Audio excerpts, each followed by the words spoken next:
आज रात्री संपणार.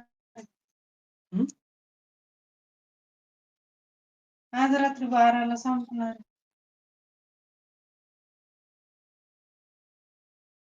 मी म्हटलं फोन बॅलन्स होते, मी नाही फोन नाही केला त्याच्याकडे.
Hello, am I audible?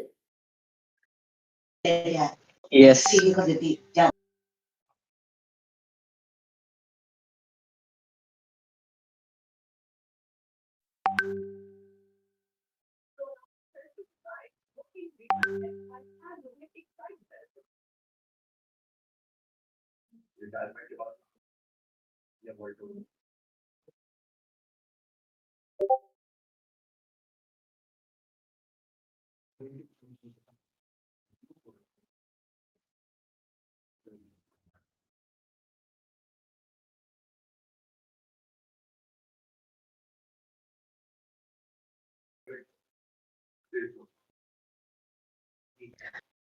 Am I audible? Yes. Yes. Yes, you are. Okay. So, shall we start our session? Yes. Are you excited? Yes, more. Okay. So, hola amigos. A very warm welcome to all of you to WLUG's a very own podcast, the FOSS Files. Here is our season 6, the CDN Mystery.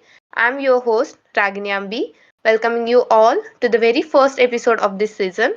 Before we dive deep into the agendas and topics related to today's episode, I would like to ask you how many of you have attended the previous seasons? Only one. Okay.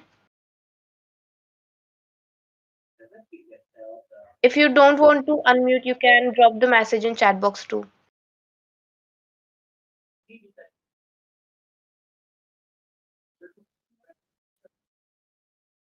Okay.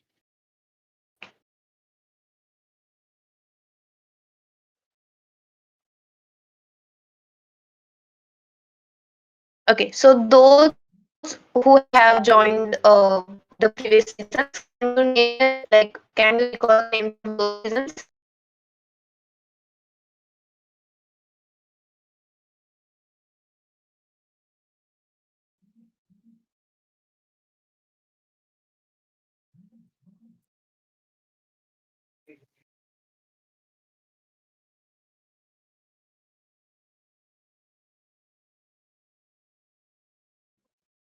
Yes. Anyone?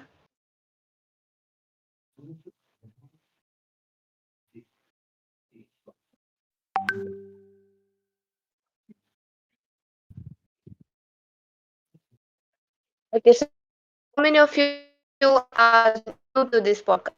First time.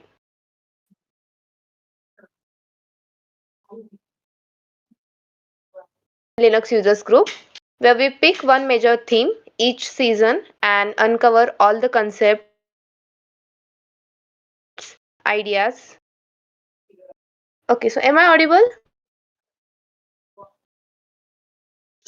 Yes, you are. guys? Okay, so I would like to give the overview of our podcast. So, the FOSS File is a podcast by WLUG, the Vulcan Linux Users Group, where we pick one major theme and topic and each season and uncover all the concepts, terms, and ideas related to it, going deep down into the topic from beginning to end.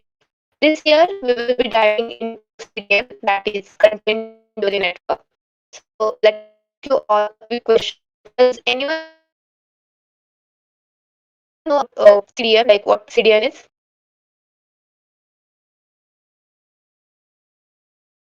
What?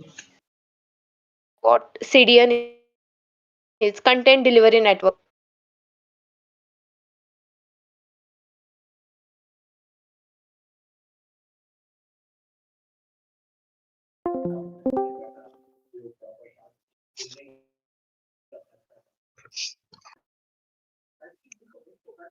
Hello. Am I audible?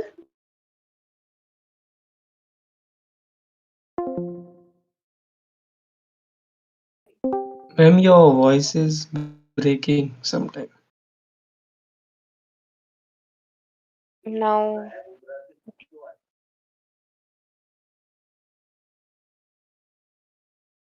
am I Yes. audible now? Should I continue? Yeah. So, can anyone tell me what CDN is? Content Delivery Network.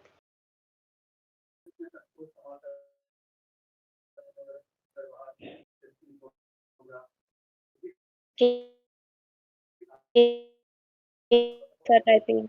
CDN means Content Delivery Network that has website contents like images, videos, and CSS, JavaScript, etc. Yes, correct. So, so yeah. how data is distributed among hosts to deliver it quickly, right? You are right, Siddharth. So, gear up everyone. We are about to kickstart a knowledge boost. Stay attentive and still stick around till the end. Far more interesting than it sounds. With this, I would like to hand over the stage to our today's speakers, Sanvi Bongare and Aditi Mittal. Speakers, over to you now. Hello.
Hello. Am I audible? Yes. Okay. So, good evening, everyone. And I'm Sanvi Bongare. So, first of all, I would like to welcome you all to the first episode of our Phosphile Season 6 Networking Essentials. So, in this session, in this episode, we are going to cover the basics of computer network and the networking essentials. Just 1 minute.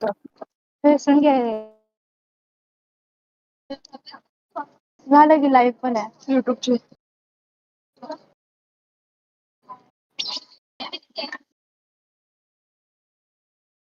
कोण बोलतंय?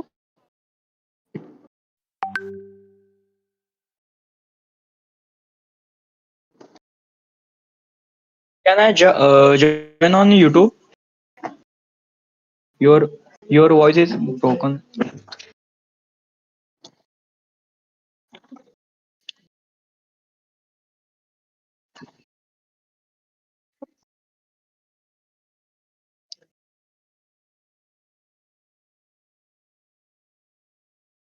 Oh, sorry. So, good evening, everyone. And I'm Sanvi Bongai. So, first of all, I would like to welcome you all to the first episode of our FOSS File Season 6, that is Networking Essentials. So, in this episode, we are going to learn about the basics of networking and the basics of CDN. So, without any further delay, we will begin with our session. So my first question to the audience is that what is the general meaning of network, or can you give any real life example of network? You can type it in the chat box as well, or if you are comfortable, you can just turn on your mic and just tell here as well. So anyone is interested? Can I tell? Yes, yes. Network is a group of connected things that can communicate and share our information with together. It is correct. Yes, that's correct. Correct. Yes, yes, it's correct. So here I would like to give a real example. So as you people are connected with as you have many of you us use the LinkedIn, right? So in LinkedIn, we are connected with n number of people, uh, and we want to share the interesting facts or the information with each other. And this group of people which are interconnected with each other are are collectively form a network. So this is the real world simple example of the network. So now we will see the actual definition of the computer network. So the computer network is simply the simply the group of or the collection of the interconnected devices in order to share the data or the resources with each other. And these devices can include your computers, laptops, servers, etc. And these devices share different types of data, such as any video file, any text message with each other. This is the simple definition of the computer network. Now we will see the different types of network. So based on based on the geographical area, there are a network is classified into the four major types. So out of which the first is the local area network. Out of which the first is the personal area network, which covers a very small range of from 1 meter to 10 meter. And the example can be the various types of smart devices, such like a smart watch or the smart TVs, are connected to your mobile hotspot or Wi-Fi. Uh, this could be example of the personal area network. Then the second type is the local area network, that is LAN, which covers the range up to kilometers. And the example can be your home network, then office network, school network, etc. Then the third type is the MAN, that is metropolitan area network, which covers the range uh, from 5 kilometers to the 50 kilometers. And the example of metropolitan area network can be the network spread across a city or large town, etc. Then the last type is this wide area network, and it covers a very wide range. That is, it covers the area about 50 kilometers, and the example can be the network spread across different cities or etc. So these are the different types of of the computer network based on the geographical area. Now moving forward to the basic terminologies of the network. So uh, so the first terminology is node, and it is nothing but simply a device which is uh, which is the part of network and which can send, receive, and forward data with each other. And the simple example of a node can be your laptop, mobile phones, then printers, servers, etc. Then the next terminology is the networking device. So it is different from the nodes. These are nothing but the hardware devices which actually helps to establish the connection and which manages the communication between the different devices over the network. And the example can be the router switch, uh, which helps to find out the target destination over the network and can be in the local area network. So this was about the node and the networking devices. Now moving forward to the next terminology, which is link. And it is simply the connection between different devices, or we can say it is the connection between two or more different devices. And generally it is made using the transmission media. Then what is this transmission media? So it is nothing but the medium through which actually the data travels between different devices over the network.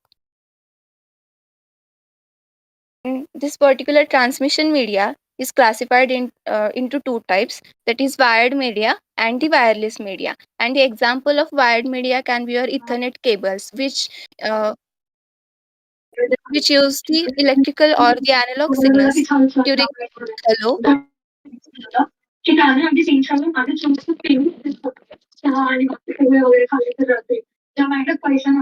मला म्हटलं की नाही बाबा फुकटचं नाही घ्यायचं. मी त्याला बोलली ठीक आहे चला जाऊ. मग आम्ही जेव्हा शॉर्मा खायला गेलो तेव्हा मी गेलो आणि मग बस कधीच खायला घातलं नाही. कारण त्याने मला ऑलरेडी खाऊ घातलं होतं.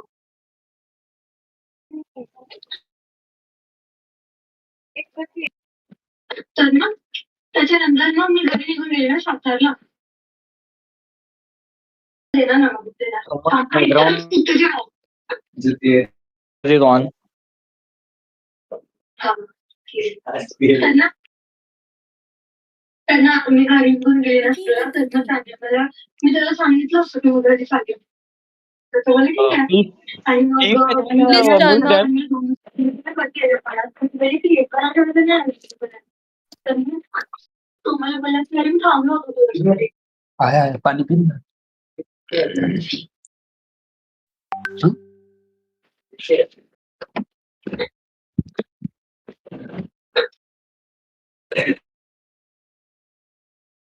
Hello. मी थांबलोय तुझ्यासाठी पुण्यामध्ये. तुम्ही म्हणे तू पण थांबलाय ना तू जा घरी. मी थांबायला लावले. हा मी थांबायला लावले का तुला? हा असं नाही बोलले. मी बोलली चालते नाही कशाला थांबलाय जा ना घरी आता सुट्टी आहे तर. तो म्हणला ठीक आहे. आणि पटकन दुसऱ्या दिवशी मला टेक्स्ट केला की बघ Carry on, मी ma'am. स्वतःला भेटतो. मी म्हणलं हा ठीक आहे जा. आणि मी निघून गेलो. आणि मग त्याच्या आधी काय झालं होतं आम्ही जेव्हा मध्ये एकदा त्यांना बाहेर गेलो होतो ते इकडे बुके असतात ना पूर्ण Please flowers turn off your त्यांना mic. त्यांच्याकडे थांबवले Hello. आम्ही. तर त्याला मी का काढलं ना तर मी तो बोलला, हा हा मला पण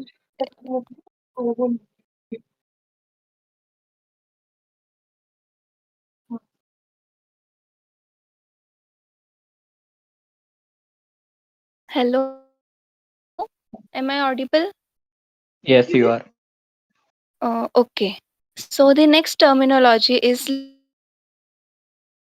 The name itself, it is quite simple. That is, it is the connection between that is in our computer network. In terms, it is the connection between two or more devices, and it is generally made using the transmission media. Then the next terminology is the transmission media. That is, it is simply the medium through which the different through which actually the devices. Uh, and this transmission media is further classified into the two types, that is wired media such as the ethernet cables which and the optic fiber cables which use the electrical signals or the analog signals to transmit the data over the network, and in case of fiber optic cable it uses the light signals. And the further the wireless media and the examples of the wireless media can be your Wi-Fi and Bluetooth, which use the radio waves in order to transmit the data.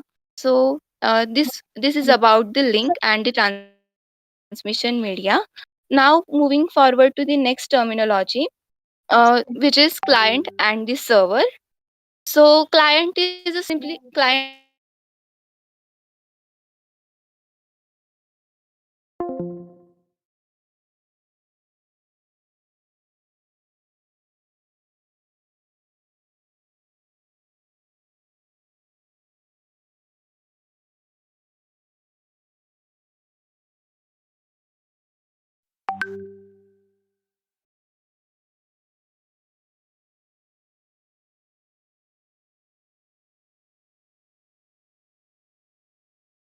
So I hope you are clear with these terminologies, client and server. So now here is an analogy for you. So there is a person A who went ordered to the waiter and give order of a coffee to the waiter, and waiter serves that particular order, and after some time it gives it serves that particular coffee to the person A. So in this scenario the person A who give or order to the waiter, or who requested for the who requested the coffee is your client, and the waiter who served that particular coffee to the person A is your server. So now moving forward,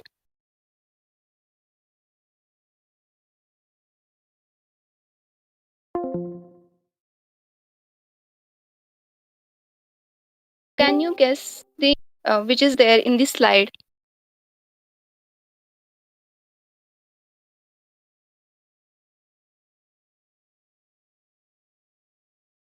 Hello, anyone?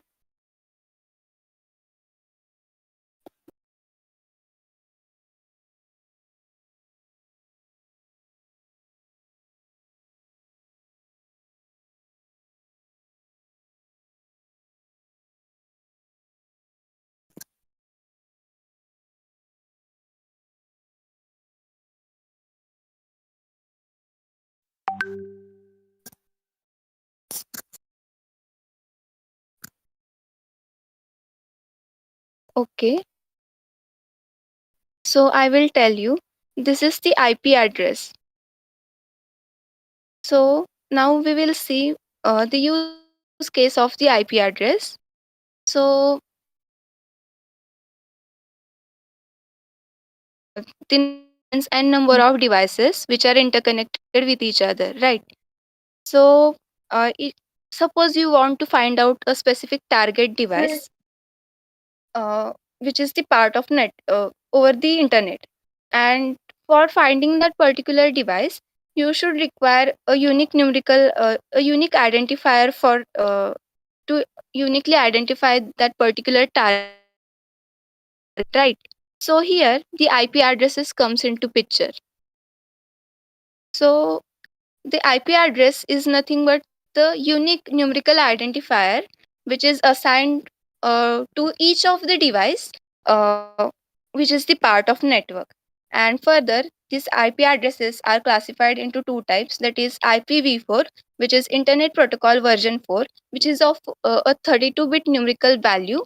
And further, the second type is the IPv6, which is the extended version of the IPv4, which is of 128 bits. So this was for finding the any target device over the network. But in case, what if you want to find out a particular device within or within a network or inside a network? So for that, the MAC addresses are used. So it basically stands for the Media Access Control Address, and unlike the IP address, it is the unique identifier which is assigned to the hardware of the networking device, and generally it is assigned to the NIC card, and it is the permanent one, that is it is assigned by the manufacturer at the time of manufacturing, and it is used uniquely, it is used to identify the device within the network itself. So this was the use case of the IP address and the MAC address. So now moving forward, again there is one question for you. Can you guess what again this particular numerical value is called as? Now you can easily guess the left part of the colon, but can you guess the right part, which is the underlined one?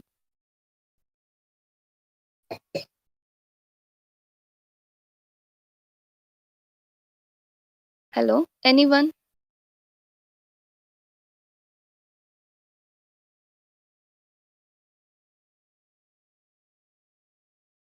So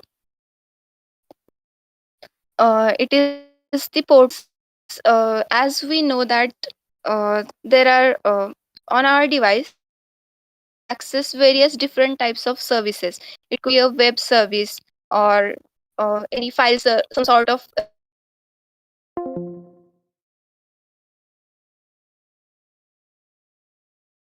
related file to the network, downloading any file from the network, etc.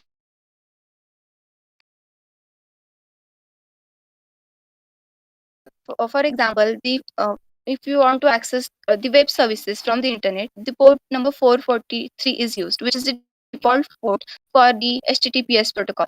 Then the port number 25 is used for the HTTP protocol. So this is the use case of port, that is, it is used to identify the different services or differentiate uh, between the device.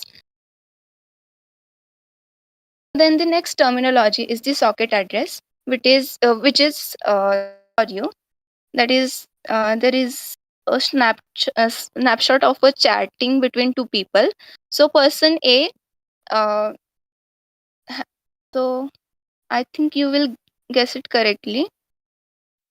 So there is a person A who is asking for the address to person B, and the person B just simply type the IP address, and again the person B is now unhappy with that particular answer, and he is again asking for the second person's local address.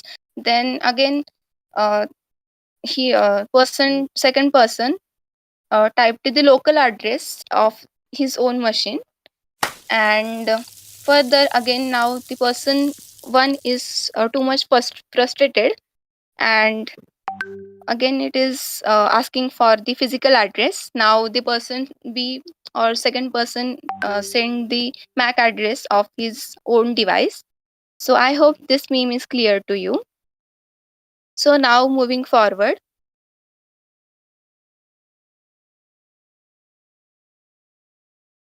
so here is an analogy.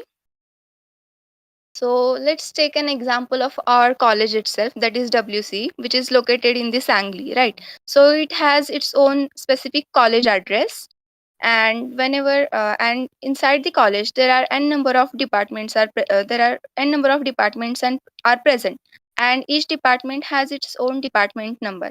And whenever you reach to the specific department, and there are n number of classrooms and laboratories are present within the department, and each classroom has its own classroom number, or each laboratory has its own laboratory name, right? So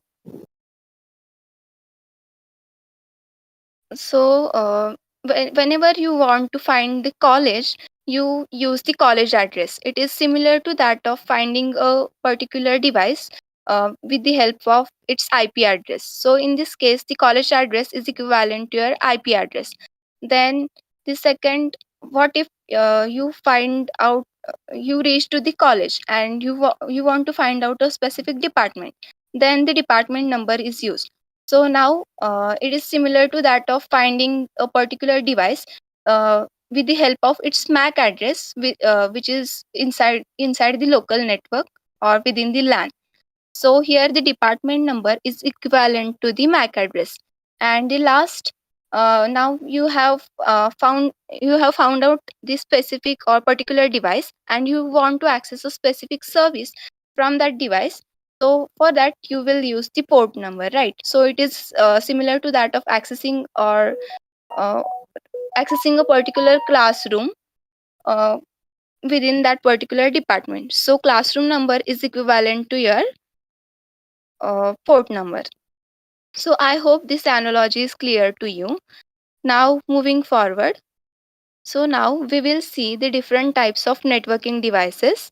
So what is networking device? So it is nothing but, as earlier also we have seen, that it is nothing but the hardware uh, used which is used to establish the connection between the different devices and enables different devices to communicate with each other in efficient way.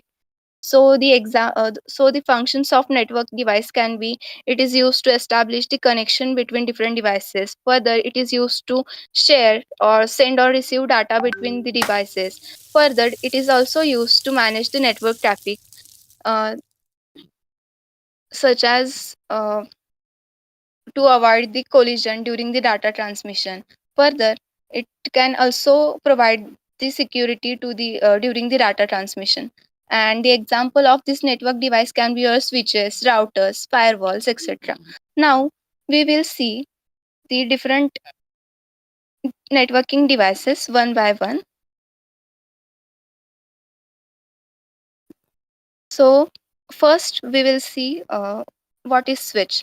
So switch is used to basically connect the different devices or the computers, which is the part of one local area network. And whenever any data or information come for a particular target device which is present in the LAN, then this switch forwards that particular data to the correct destination with the help of MAC address. And this was about the switch, which is used to connect the devices within the LAN. But what if you want to connect the your own local area network to the external public network? So in this case, the router is used. So it is basically used to connect the different networks, and the major role played by the router is it basically routes the data packet with the help with the using the IP addresses. That is, it helps the data. It helps to transmit the data to the correct destination with the help of the IP addresses. And it also assigns the IP addresses to the all the devices, which is the part of network. That is about the switch and the router. Now moving forward to the next device, which is modem, and which is modem. So as whenever we access any external whenever uh, we access any networking service from the ISP. Hello. Yes.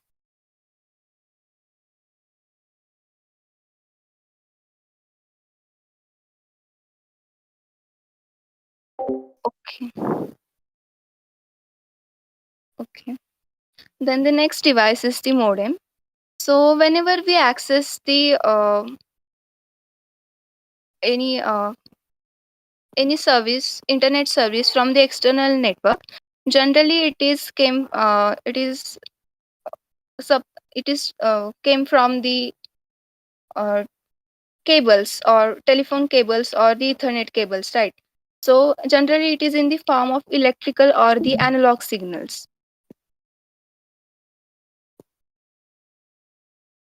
Generally it is in the form of electrical or the analog signals, right?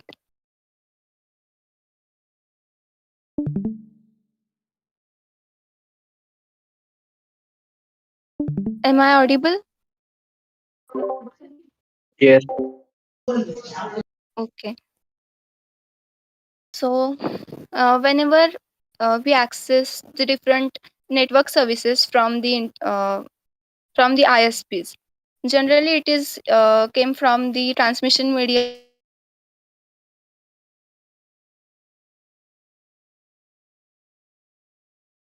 analog signals to the digital format and vice versa. So here the modem is used, and further this modem is called as the primary primary internet device, which provides the primary access to the external network. So this was about the modem. So the next device is the access point, which uh, which is basically used to provide the wireless connectivity to the other wireless devices, uh, which is present inside the LAN. And generally, this access point is the placed inside the LAN, and generally it is connected to the switch. And further, it extends the wired connection or wired network to the wireless devices. So this was about the access point and the modem. Now the next device is the firewall, which is one of the major important device, or we can say it is a security device, which basically monitors and filters the data, uh, which basically monitors and filters the incoming and outgoing network traffic based on the rules which is there in the rule table of the firewall. That is, there are specific rules are given, or there are specific rules are set for such as uh, to restrict the particular traffic from a specific IP address or a specific port number. And firewall basically filters the traffic on the basis of this particular rule table itself. And further, this firewall is classified into two types, that is hardware firewall and the software firewall. So the hardware firewall is basically the physical hard which has a dedicated physical hardware device, and which is placed inside the modem and the router and filters the data which is incoming and outgoing from the uh, specific LAN network. And then the next type is the software firewall, which is generally installed on the individual computers, or and it basically filters and monitors the traffic for that specific computer or the server only. So this was about the firewall. Now moving forward, so now we've seen various types of different devices such as router, switch, modem, firewall, then access point, etc. So each of these device has its own specific position in the network. So now we will see. So here in the diagram, you can see that that we will begin from the extreme left. So at the extreme left, there is ISP line from which actually provides the external access to the external public network. Then the modem is placed in between the ISP line and the router, which converts the signals into the from digital to analog and vice versa. Then further, the router is placed in between the modem and the firewall, which enables the inside LAN network to connect with the external network. Then the next device is the firewall, which is present in between the router and switch, which provides an extra layer of security for the LAN. Then the switch is basically used to connect the devices which is present inside the LAN, and the access point which allows the wireless devices to connect with the local area network. So I hope this diagram is clear to you. Anyone has any doubt up till now? No. Okay. Then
Okay.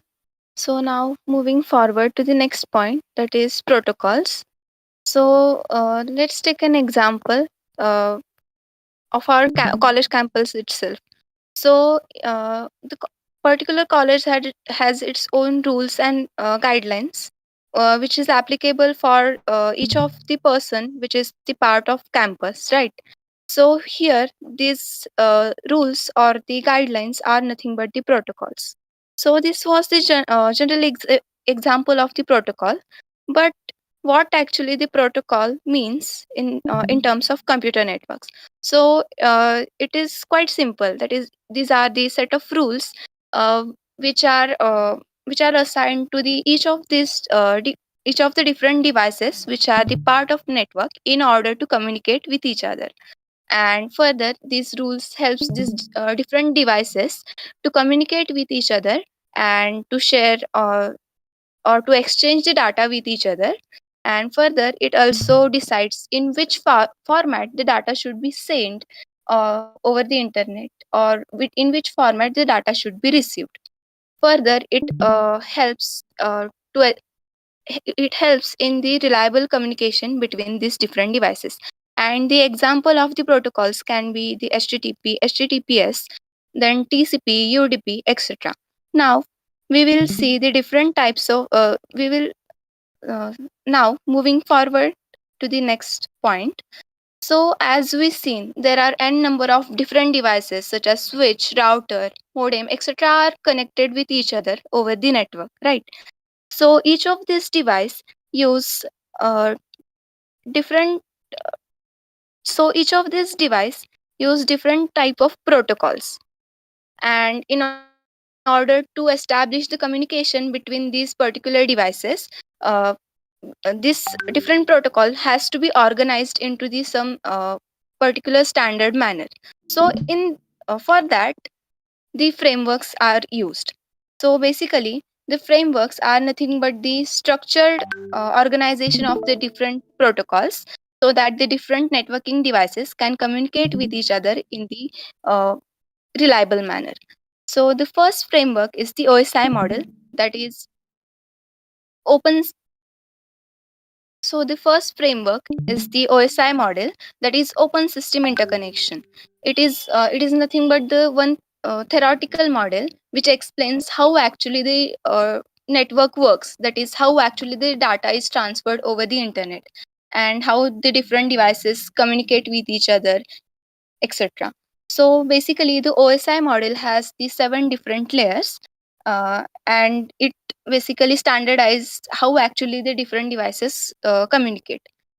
And the actual implementable model of this model is the TCP/IP model. It and it is nothing but the structured organization of different protocols, and it is the practical implementable model, and generally used in real world networks. So now we will see the different layers of the OSI and the TCP/IP. So OSI has these 7 layers. These are application layer, presentation layer, session layer, transport layer, network layer, data link layer, and the physical layer. So each of these layer has its own roles and responsibility. So in and the first 3 layers of this OSI model and in the TCP/IP model, the first 3 layers of the OSI model are combined and collectively called as the application layer, and the last 2 layers are combined and it is collectively called as the network layer. So in the further part, we are going to see the different types of protocols related to TCP/IP model. So moving forward, so there are 4 layers of the TCP/IP. So the first is the application layer, which basically works with which basically used to provides the different types of services, which is basically used to provide the different types of services directly to the user or the various different application which are present in our device. And it also works with it also handles the data formatting, that is in which format you want to transfer the data, whether you want to encrypt it uh, or whether you want to compress it before transmission, etc. These such type of things are handled in the application layer. Then the transport layer, it basically ensures that the reliable end-to-end communication should happen between the different devices over the network. And then the next layer is the network layer, which is responsible for logical addressing, that is assigning the IP addresses to the different devices. And it also helps in the routing, that is directing the data packet to its correct destination over the network. So this was about the first 3 layers. Then the next layer is the network access layer, which actually works with the physical mediums like the cables, etc. Cables or the Wi-Fi, and which works with actual data transmission from one network to the other network. And it basically uses the MAC addresses for the delivery of the network to the specific device within this same network, or within, we can say, the local area network. So these are the layers of the TCP/IP. Now now we will see the different protocols layer by layer. So for the first layer of the TCP/IP model, which is the application layer, so now we will see the different application layer protocols. So so the first protocol uh, is the HTTP. that is the hypertext transfer protocol, and it is generally used to access the different types of web services from the internet, and it is from the internet, and it helps the browsers or the servers to establish the communication with each other to access these web services. And generally, whenever you access any web service, the data is generally transferred in the simple human readable format.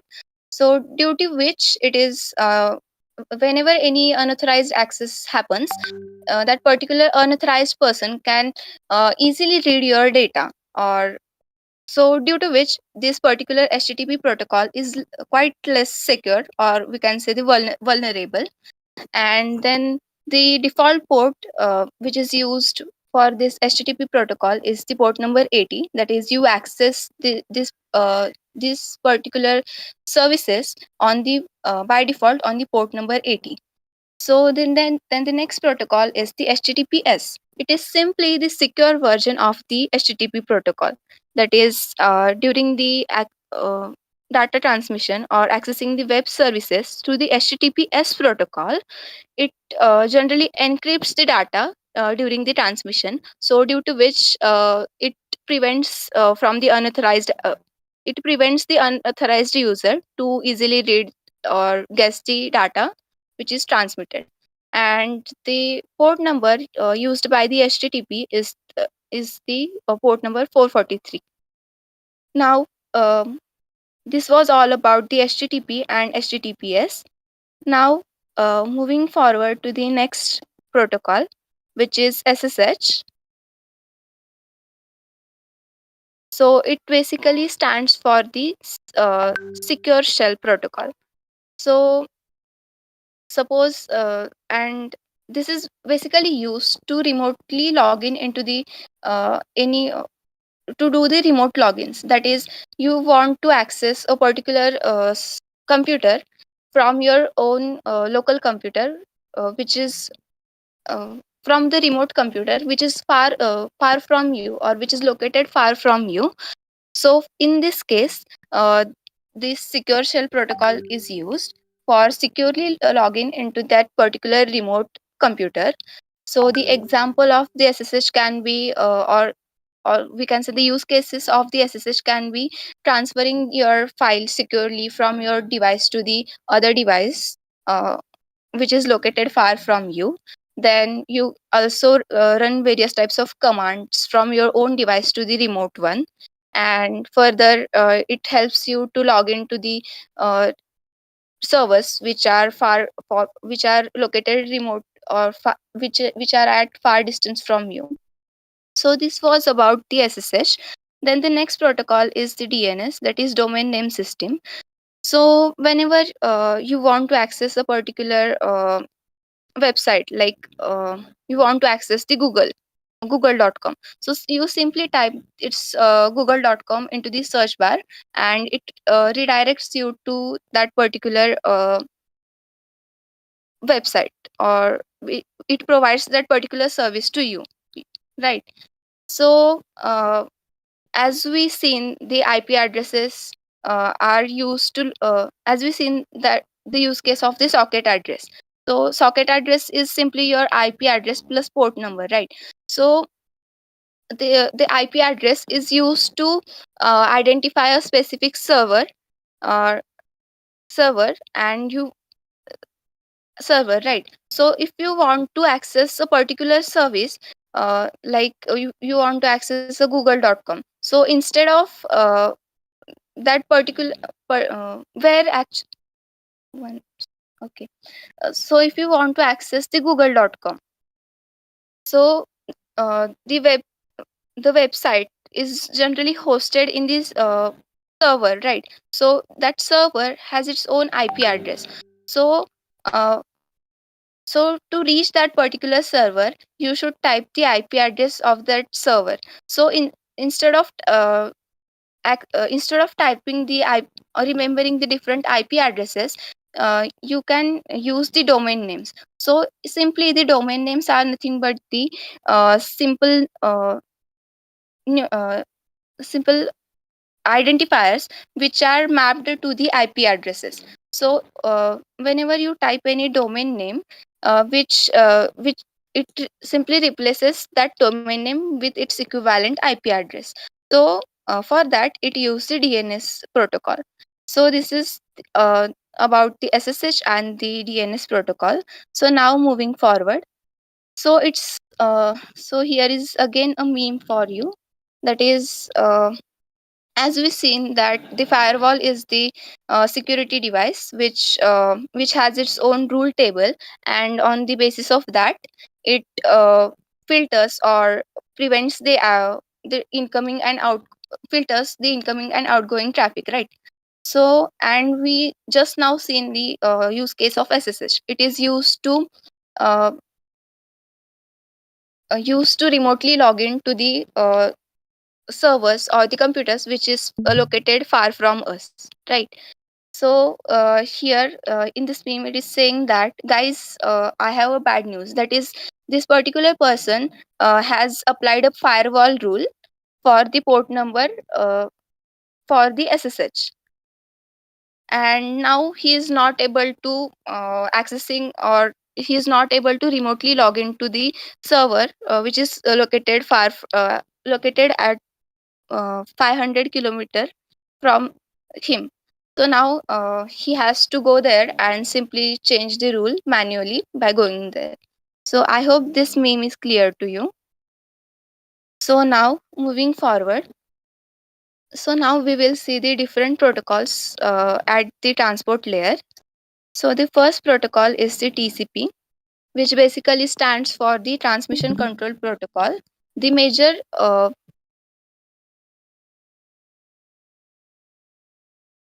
which stands for the Transmission Control Protocol.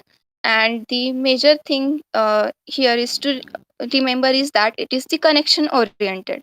That is, whenever you want to transfer the data uh, or, or data, data. So before actual data transmission, you have to establish the proper connection with the server, and after the proper connection only the actual data transmission is done, and after the complete data transmission the connection is terminated. So it basically ensures that your data should be securely transferred to the another end. So due to which it is this particular TCP protocol is the secure and the reliable one, which ensures that the data should be correctly transferred to the correct receiver. And and it is basically used to transfer the data, very sensitive data such as your login credentials, or uh, or your banking or financial data like your payment info or online transaction data, etc. So this was about the TCP. So what if you want you are ready to compromise your uh, reliability or for the speed? So here the UDP is used. It stands for the user datagram protocol, and it is the connectionless. That is, unlike the TCP, uh, it doesn't uh, establish the connection earlier before transmitting the data. It directly transmit the data to the particular destination, and it doesn't ensure that the data should be correctly received at the receiving end or not. So during this UDP, there are very high chances that uh, n number of data packets can be lost during the transmission. So due to which this UDP is quite less secure and less reliable. But if you want to faster data transmission, then the UDP is the best one. Then this UDP is generally used in the live streaming uh, of a match or match, etc. So this was about UDP. So here again there is a meme for you. So as we seen that the UDP is the connectionless, and there is very high number of chances that, hello, please unmute yourself. whose mic is on. Okay. So now we see in the UDP, which is less secure and reliable, and there are very high chances of data loss.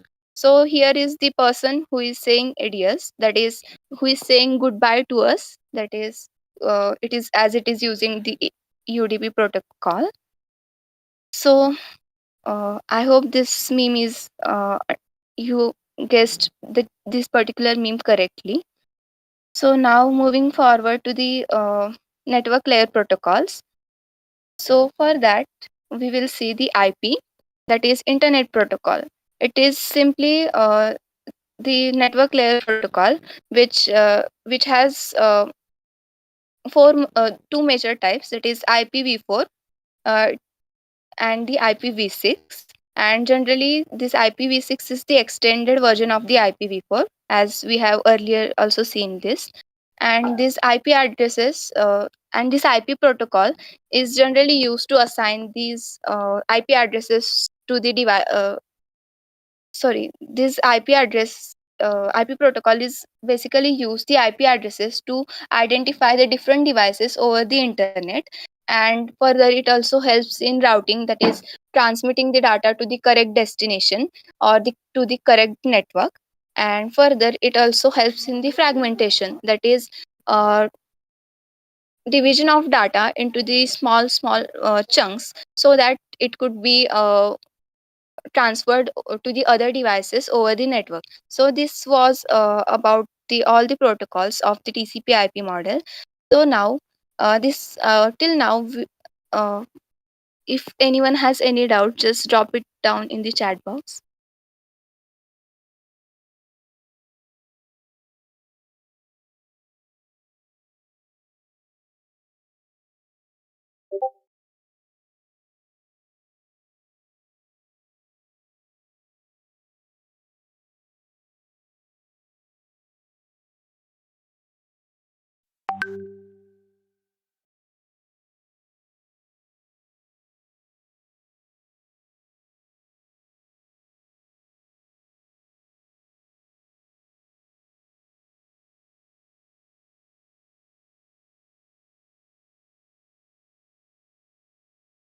So till now we learned the fundamentals of networking, that is and we saw the network of computers.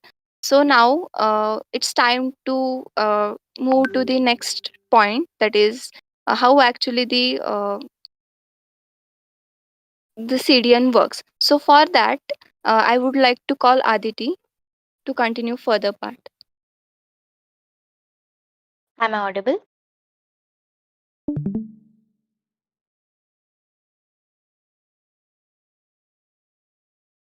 Hello. Yeah.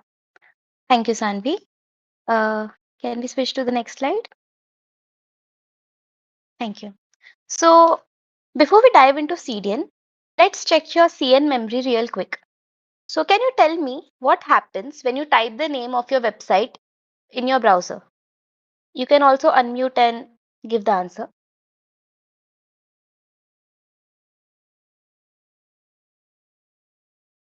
Anyone? Just in short.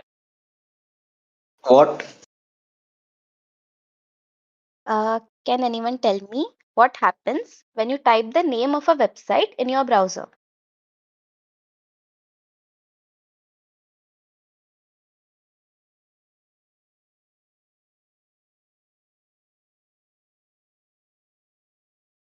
Anyone in the chat?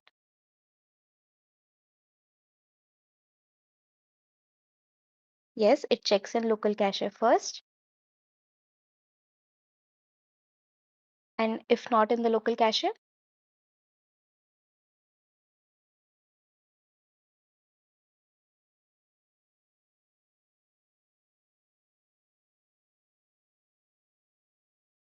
Can I tell? yeah, sure. Uh, when we something type on website, our website name, it's like to google.com and press enter series. Then DNS look up the finding server address. Absolutely correct. So when you type the name of a website, as everyone said, it first checks in the local cache. If not there, then the DNS server helps us find the IP of the actual website, right? Next question is, which do you think will load faster? A website that is hosted in the US or one that is hosted in India, considering you are also in India.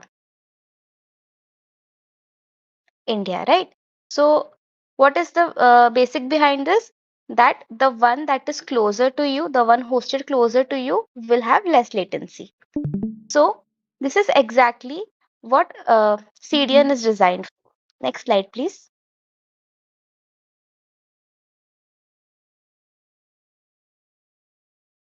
Okay, so let us dive into a topic, content delivery network, where content meets speed and security. So, here we are trying to understand how we make a network to deliver our content with more speed. So, do you think you have used content delivery network before? Let's show some energy in the chat, guys. I want quick replies. Have you used this before? Yes or no?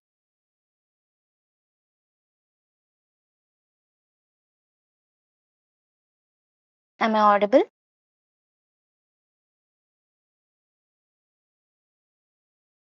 Hello?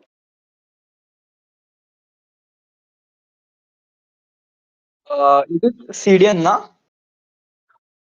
Yes. Uh, I have used it before, but at least one time. Okay. So, can anyone identify which logo is this?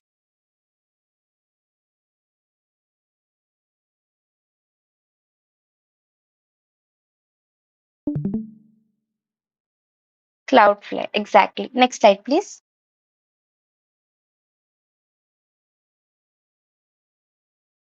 Next.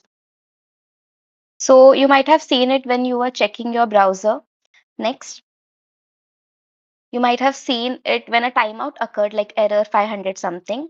Next, or you might have seen it when it comes, are you a human? The captcha, right? So whether you know it or not, everyone here has used Cloudflare before. Next slide. So wait, it's all Cloudflare. It always has been.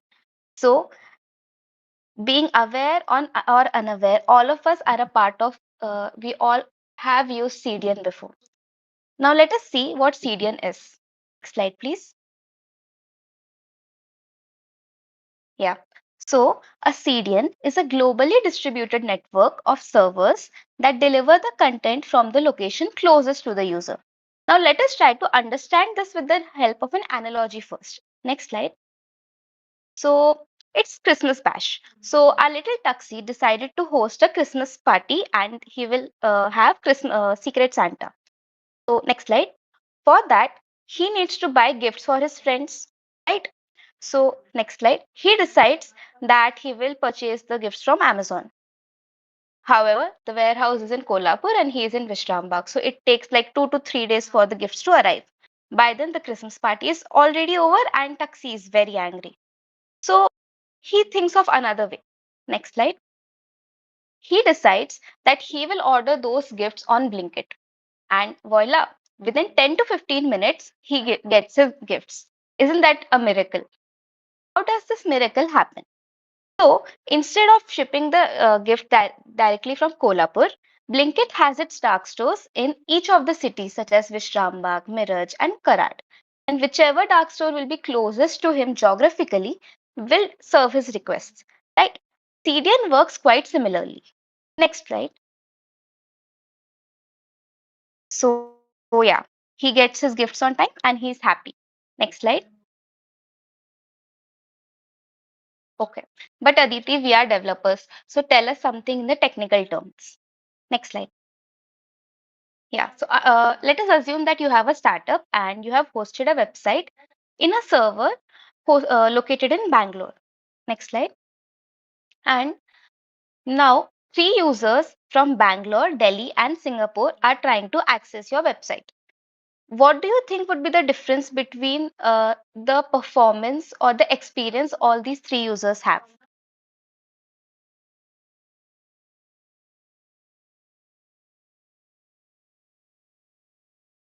See, all of them are in different places and all of them are trying to hit the server at once. So, do you think the performance of the server would be impacted if too many people are, yeah. So if too many people are accessing at the same time, everyone will see the impact. Moreover, there will be latency. As correctly said in the chat, there would be latency. The person in Bangalore would not see that much latency. The person in Delhi, it might take a few milliseconds for the website to load. But the one in Singapore would have to wait a really long time, right? Next slide, please. So in such a case, the user may say, यार ये website अच्छी नहीं है. Let's go to another website. And that is how you lose customers. Next slide. And this is exactly where CDN comes as your knight in shining armor. Next slide. So the solution for this would be that apart from your main server in Bangalore, you will have three other servers in Bangalore, Delhi, and Singapore that will have copies of the same data. Now, whichever user is trying to access the data will get the data from the server geographically closest to them, and thus all of them will get the a good performance from the website, and a single server would not have to take the load of all the users. Next slide.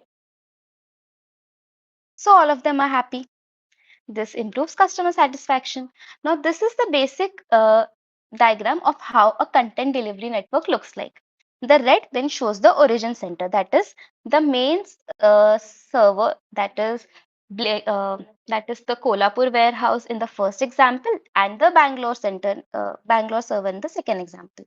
The blue pins are the edge centers or the dark stores in the Blinkit example, and the geographically closer locations, right? So this is what a CDN looks like. Next slide. Now let us look at the definition once again. A content delivery network is a geographically distributed system of servers called edge servers or points of presence that store and deliver copies of content to users from their nearest location. So now I hope that the basic idea of what CDN is clear to you all. Please type yes or no in the chat box.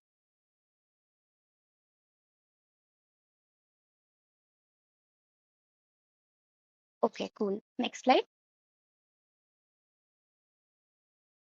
So, and tell me which was one of the top cloud providers, CDN providers that we have already seen.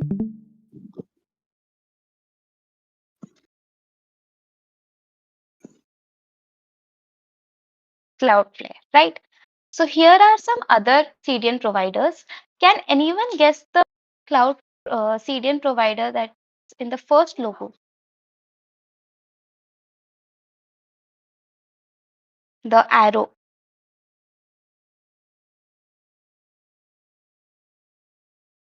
Okay, next slide. So this is Amazon CloudFront.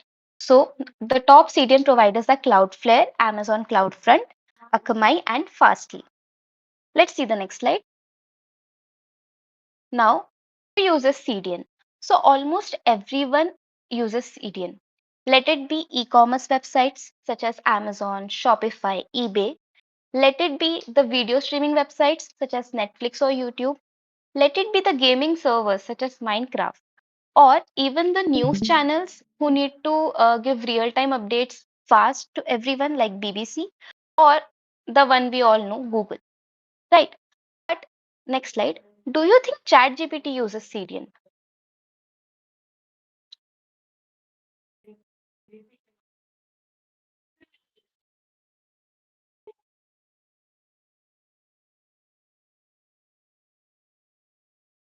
Yes. So, do you recall seeing this screen back in November when you were trying to access ChatGPT that please unblock challenges.cloudflare.com to proceed, right? So, next slide. What basically happened was Cloudflare faced a massive outage due to which all the major web services that were using it were also down. So X, ChatGPT, and all of those. So it's kind of like if Cloudflare sneezes, almost half of the internet catches a cold. That's how important CDN is to us. So here's another meme. Seeing ChatGPT down due to Cloudflare outage. Me getting anxiety by thinking what would happen to my job without ChatGPT. Isn't that true in today's times, right? Next slide. Okay. So now such big companies are using CDN. There must be something special about it. So can you guys first figure out why is it important? What are the advantages of CDN? Anyone in the chat or anyone using the mic?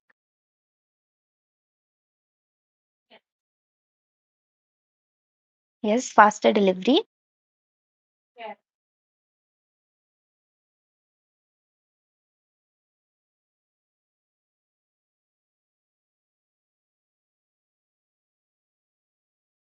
Anything else? Less load on main server. Exactly. So first point comes origin offloading. What is origin? The origin server, that is the main server. So as we saw, instead of everyone sending requests to the main server only, if the load is distributed, this is origin offloading. Next comes global reach. Now, since the edge centers are located in various geographical locations around the globe, everyone is able to access the website no matter where they are sitting, right? And next comes fewer outages. Since a single server is not responsible, we have fewer outages. Say, for example, the nearest edge center goes down. What CDN will do is it will provide rerouting.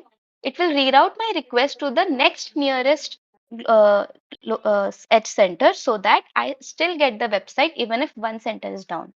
So, what what all of these do is it increases the speed. I'm able to access the websites faster, more efficiently, no matter where in the world I'm sitting. Provides me scalability. I'm able to cater to a wider audience, and it provides security. So, can anyone guess how does it provide security? Have you ever heard of the term DDoS attack? If anyone can give me the full form of DDoS.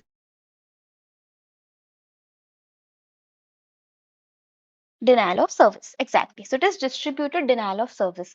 Basically, what happens is that the attacker tries to bring a server down by sending thousands of requests at once, because of which the server denies request to every client. So how is this done? Using chatbots.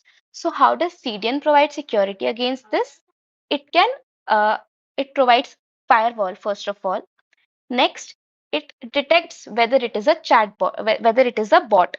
We just saw the "Are you a human?" captcha, right? So it checks if you are a bot and blocks your requests. It provides rate limiting as well. So this is how CDN provides security against DDoS attacks as well. Next slide. So which server do you think is the fastest? Is it AWS, Cloudflare?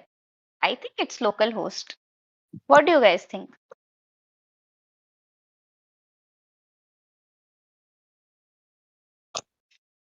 Okay, next slide. Okay. Now that we have understood what CDN is there any doubt before we move further?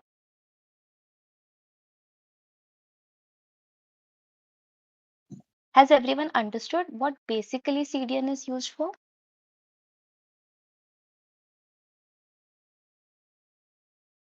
Okay, great. So let us see what are the types of CDN. The major types are public CDN, private CDN, P2P CDN, push and pull CDN. So let us see what they are. The first one is public CDN. So as the name suggests, it is offered by a third party provider and anyone can subscribe to it and start using it. The major examples are Cloudflare, Akamai, and can you guess the last one? Which one is the last one? Amazon. What is the specific name for the CDN? Amazon CloudFront, exactly. Next slide. So yes, it's Cloudflare, Akamai, and Amazon CloudFront. So for public CDN, since someone else is providing you the service, you do not need to take care of maintaining the servers yourself. So you only need to configure them according to your use. You only need to take care of deploying your application. Thus, it is easier to set up. And since we just saw global reach is an advantage of CDN, it is globally available. It is much cheaper. Automatic scaling, if you're aware of pay as you go model in cloud, this is very similar to that. A homework could be you can look up what is pay as you go model. Next, built-in security, as we just saw, it provides security against DDoS attacks, bot attacks, right? But what would be the downside of this? Since someone else is handling all the infrastructure, you will have limited control over what you can do. Again, there will be, since there is a public space, since it's a shared infrastructure, other subscribers might also be using the same servers. So, who should usually go for public CDNs? People who have startups or medium traffic websites, static sites, or software as a service companies. Again, does anyone know what is? Okay, you can take it also as a homework. What is software as a service, infrastructure as a service, all of that. Next slide. Public CDN is clear. Next comes private CDN. Now, this is the opposite of public. So, as the name suggests, private CDN is that is owned and operated by a single organization for its own use. So, the examples are Netflix Open Connect, Google Global Cache, and Meta's Edge Network. Next slide. So, basically, what happens here is private CDN, you need to maintain your own servers. So naturally, you have you have more control over the web servers, right? However, the cost will go up because you need engineers, hardware, and monitoring. You need the infrastructure. You need to maintain them. So the advantages would be you can have maximum control. You can optimize it as per your needs. You have better security and privacy, but definitely it is expensive. So who can go for private CDNs? Big companies with extremely high global traffic and those who need these advantages. But does that mean that every big company has to go for private CDN only, or do you think they can also opt for public CDN? Yes or no?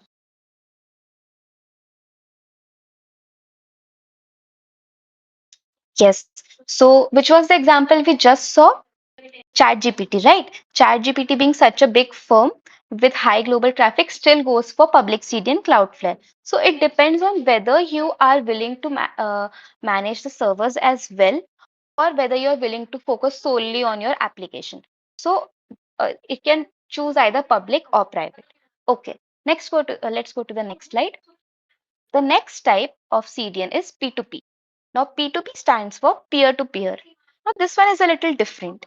Here you are not setting up several edge centers, but each of your user is an edge center in itself. So your users' devices act as distribution nodes, sharing the content with nearby users. Okay, so I think many of us would have used BitTorrent and uTorrent here for downloading things, right? So it is an example of P2P CDN. Next slide, please. So here, the upside is you do not need to maintain the edge centers as well. So the infrastructure cost goes very low, right? And as the number of users will increase, the number of edge centers kind of will increase. So your network will become more dense and your service will improve. It is efficient for large file distribution, such as major updates, video streaming, and all of that. So, apps that benefit from users being densely populated are those who go for P2P CDN. For example, during IPL, Hotstar was supposed to deliver real-time video streaming to thousands, like lakhs of Indian users, right? So, what it did was it opted for P2P CDN, where in densely populated regions, the users themselves were edge centers for others. So that was such a great idea.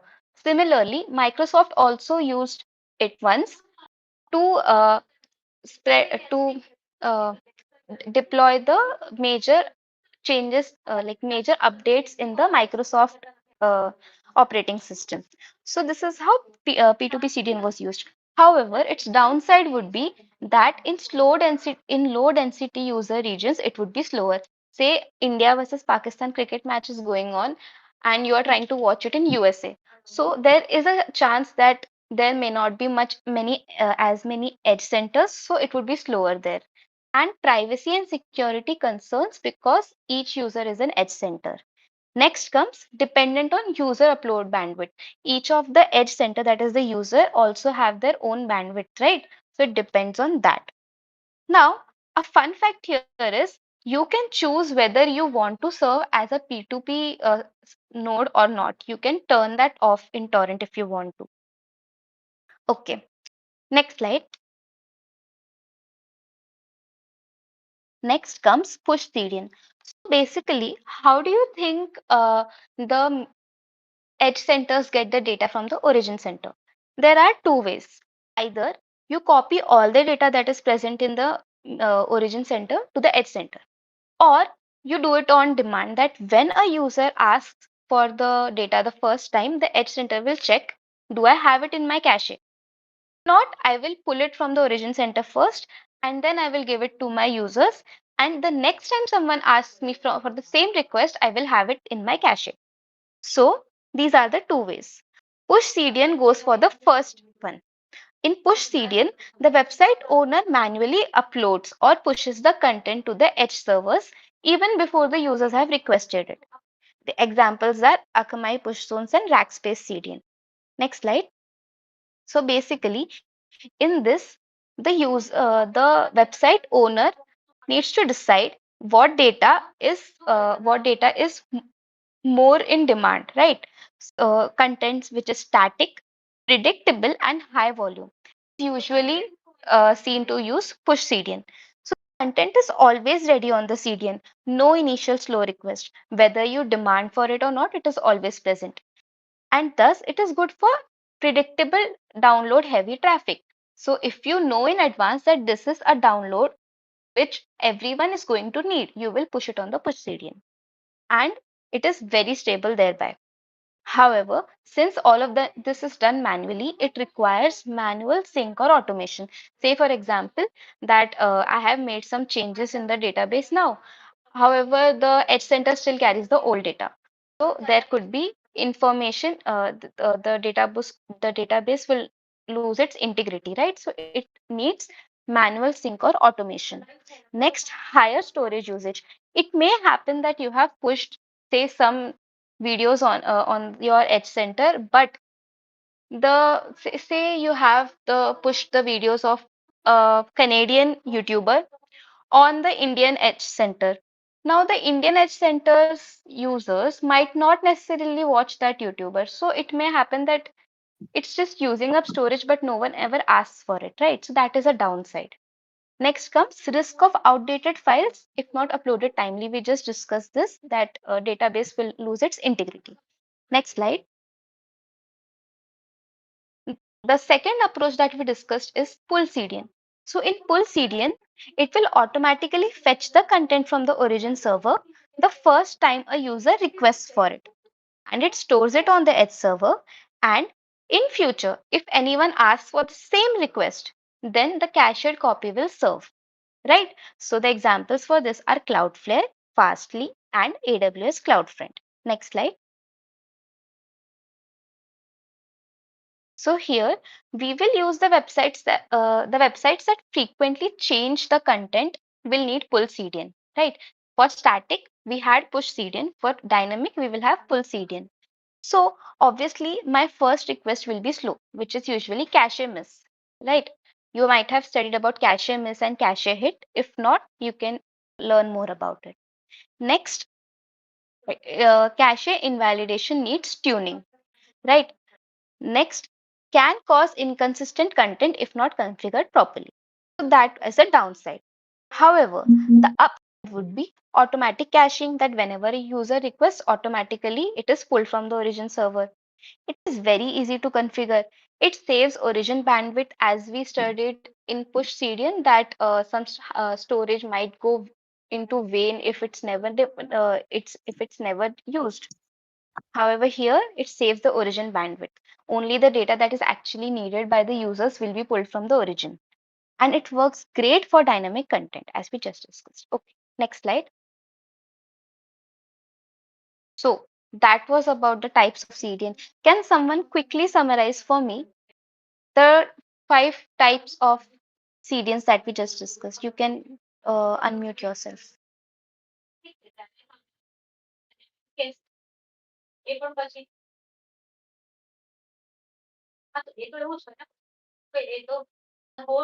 Anyone?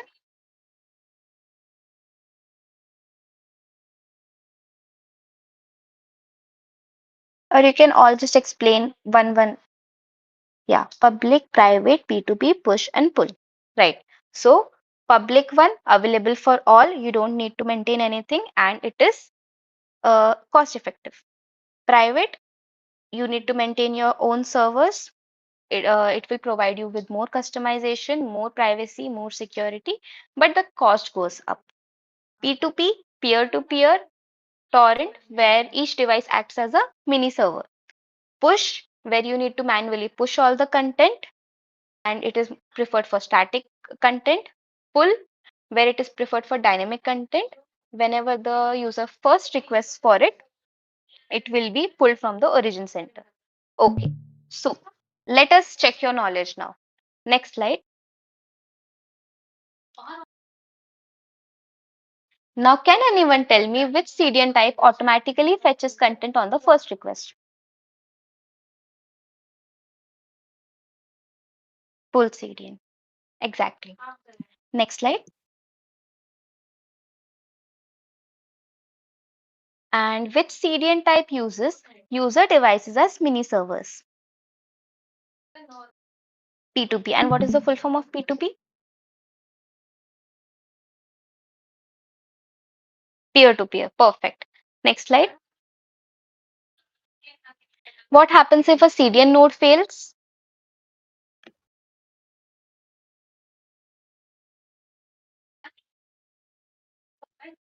Do you think we have covered this?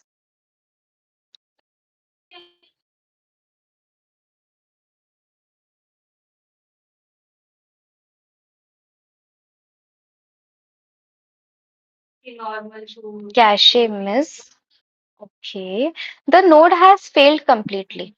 It will not receive your requests. Your edge center has failed.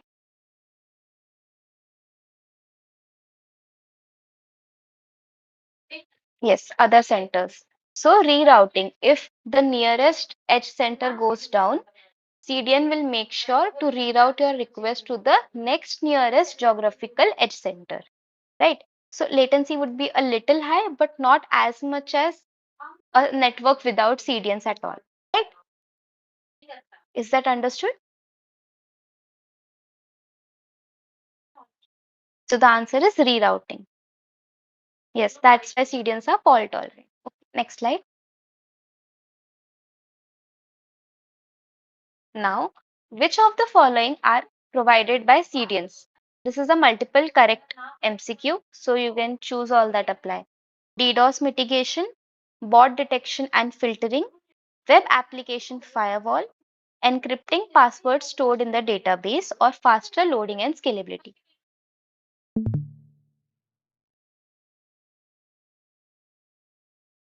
We have answers A, B, E and A, B, C, E. Okay. So do you think C is correct or not?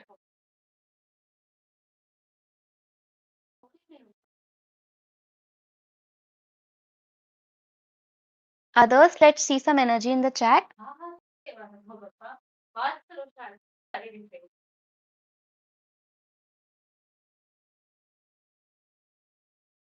Okay, I see many people writing A, B, C, E, and they are absolutely drum rolls correct. DDoS mitigation, bot detection and filtering, web application firewall. These were the three that we discussed, and its advantages faster loading and scalability. So that's absolutely correct. Next slide. So thank you for being patient and being such great listeners. That was it from our for our presentation. If you have any questions, we are open to questions now.